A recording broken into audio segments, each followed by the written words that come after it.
Dear students of the class 10, in this video, we are going to discuss about metals and non-metals, a important chapter from the science.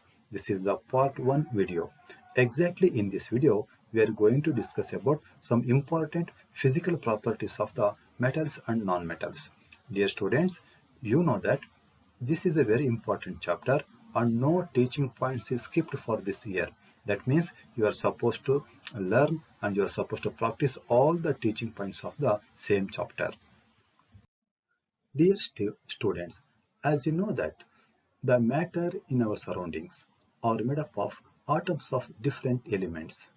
Out of 118 elements, some elements are metals, some are non-metals, and some are metalloids. The example for metals are iron, gold, silver, sodium, magnesium, mercury, copper, etc. For non-metals, oxygen, hydrogen, nitrogen, chlorine, iodine, sulfur, etc. For metalloids, boron, silicon, germanium, polonium, etc. In our daily life, we are using so many metals, non-metals, and metalloids.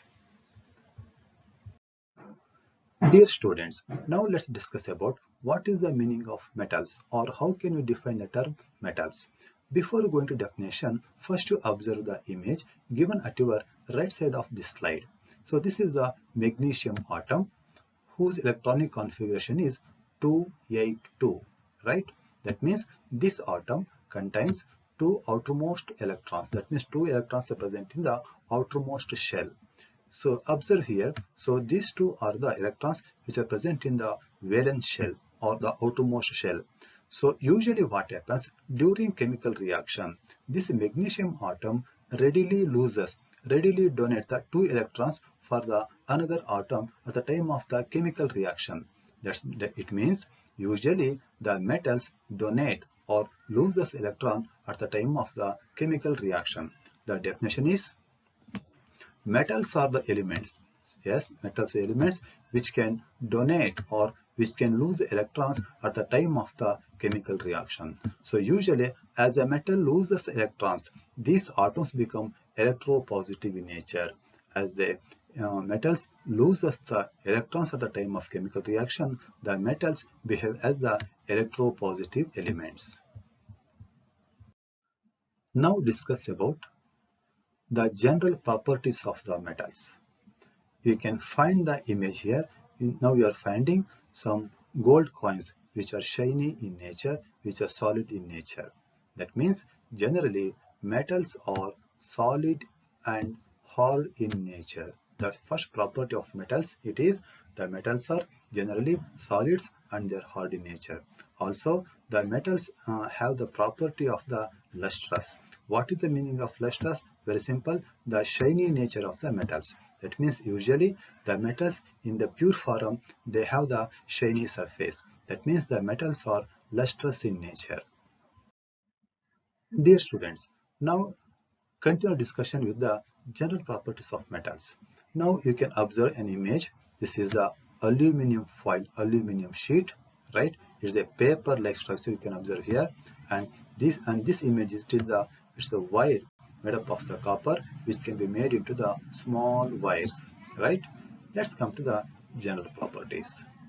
Number one, that is metals can be made into thin sheets. That means on striking, on beating, metals can be made into thin sheets. This property of metal, it is called as malleable. That means metals are malleable in nature. The second point is the metals can be drawn into the small wires. This is very important. This nature of metals is called ductile. So you can notice the copper can be or any metals can be drawn into the small wires. Usually gold shows the property of the maximum malleability and ductility.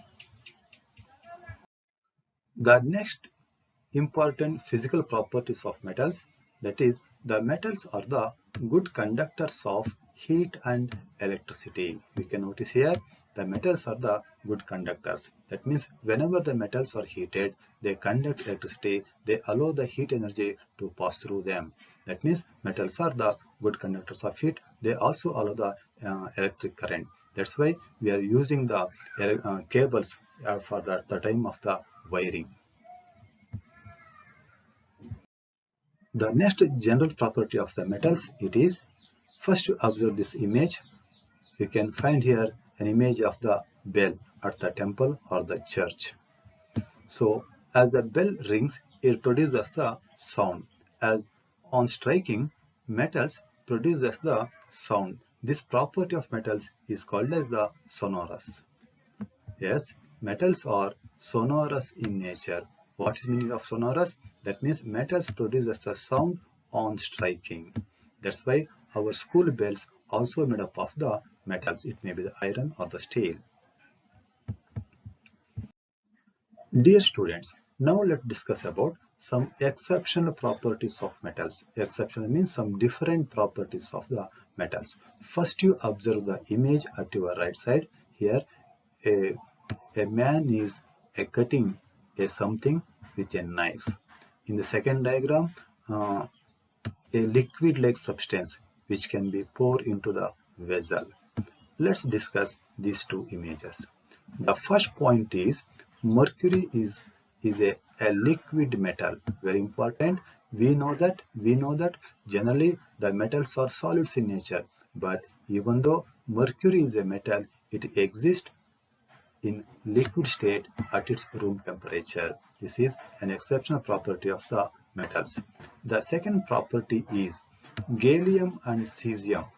They are having the low melting point and boiling point. We know that generally metals have the high melting point and boiling point, but the gallium and cesium, even though they are metals, they are having the less melting point and boiling point. If we keep them in our hands or in our palm, they gradually started to melt. The next point is lithium, sodium, potassium, which are the metals.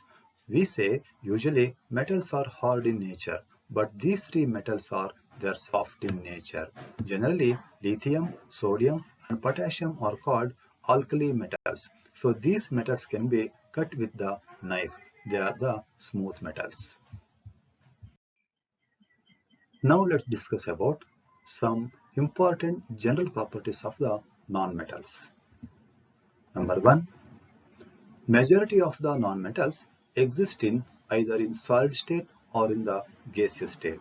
The example for the solid nonmetals, it may be the carbon, sulfur, or phosphorus. For the gaseous nonmetals, it may be the hydrogen, oxygen, nitrogen, chlorine, etc. The next point it is the nonmetals are the non-conductors. That means they do not allow the heat or electric current. The third point is the nonmetals are not malleable and ductile. That means nonmetals cannot be made into the thin sheets or the small wires. The next point is nonmetals are not sonorous. That means they do not produce the ringing sound. The next point is the nonmetals are the non-lustrous. That means they do not have the shiny surface. Now let's discuss about some exceptional properties of the nonmetals. That means some different properties. Apart from the nonmetals, some nonmetals show the different properties. Number one, bromine is the only liquid nonmetal. So first you observe this diagram. So this is a PET bottle. This is collected with the bromine. So this bromine, it is a nonmetal, but it is in liquid state. This is the only nonmetal which exists in the liquid state. The second point is iodine.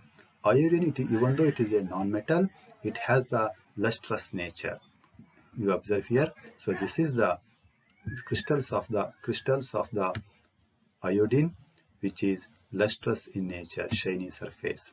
The next property it is, even though carbon it is a non-metal, but the allotrophic form of the carbon, that is the graphite. Even though the graphite it is a non-metal, it shows the property of the conducting the electric current.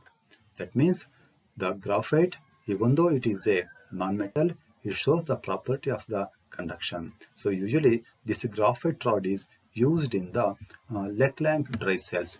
You observe here, this is the graphite rod, which is used as a conductor, which allows the electric current to flow the electrons through it.